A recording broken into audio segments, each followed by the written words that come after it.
Oi, galera do nono ano, tudo bom?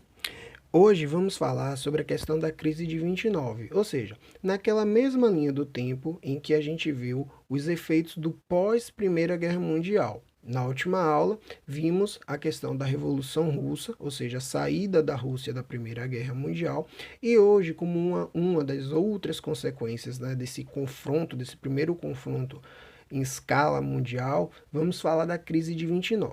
Mas antes, vamos relembrar algumas coisas. No começo do século XX, os Estados Unidos já eram uma das maiores potências econômicas do mundo, posição consolidada ao longo da Primeira Guerra Mundial. A guerra trouxe enormes lucros para os grandes produtores estadunidenses. A guerra também estimulou a ação das instituições financeiras dos Estados Unidos que forneciam crédito aos países em guerra, ou seja, forneciam empréstimos financeiros. O pós-guerra também ajudou. Terminado o conflito, a Europa estava, obviamente, arruinada, indústrias e campos destruídos. Aproveitando-se então dessa situação, os Estados Unidos, por meio de políticas econômicas de Estado, tornaram-se mais uma vez os principais fornecedores de produtos industrializados e de gêneros agrícolas, além de novamente oferecer empréstimos para esses países da Europa. Tranquilo? Bom, outra característica dos anos 20, antes da gente chegar na questão da crise econômica de 29, é o seguinte: o significativo crescimento da indústria na década de 1920 gerou uma grande alegria no empresariado. Os Estados Unidos, por exemplo, chegaram a ser responsáveis por mais de 40% de toda a produção mundial, ou seja, os Estados Unidos produziam 40% de tudo o que o mundo produzia, beleza? Outro ponto é o seguinte: a administração racionalizada do trabalho, que recebeu o nome de Taylorismo.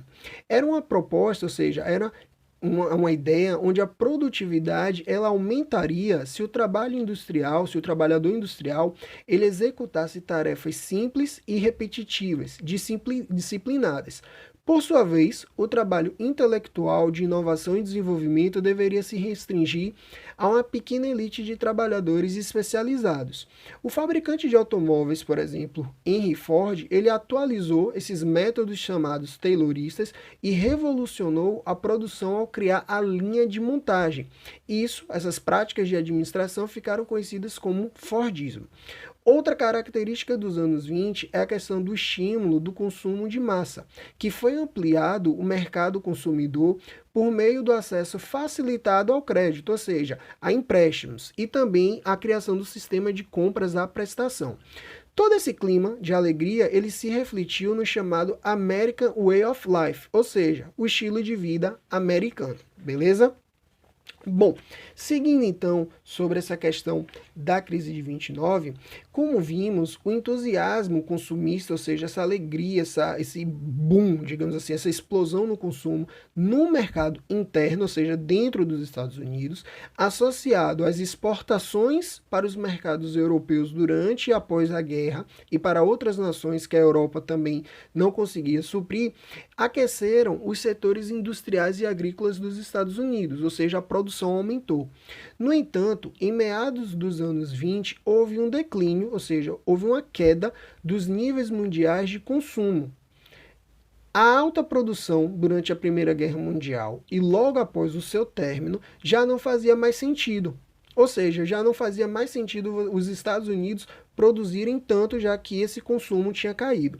Mas acontece que o sistema ele continuou nesse ritmo acelerado, ou seja, os Estados Unidos continuou produzindo, com estoques cada vez maiores e com os consequentes gastos com armazenamento. Se você não vende, você precisa armazenar, isso gera mais gastos.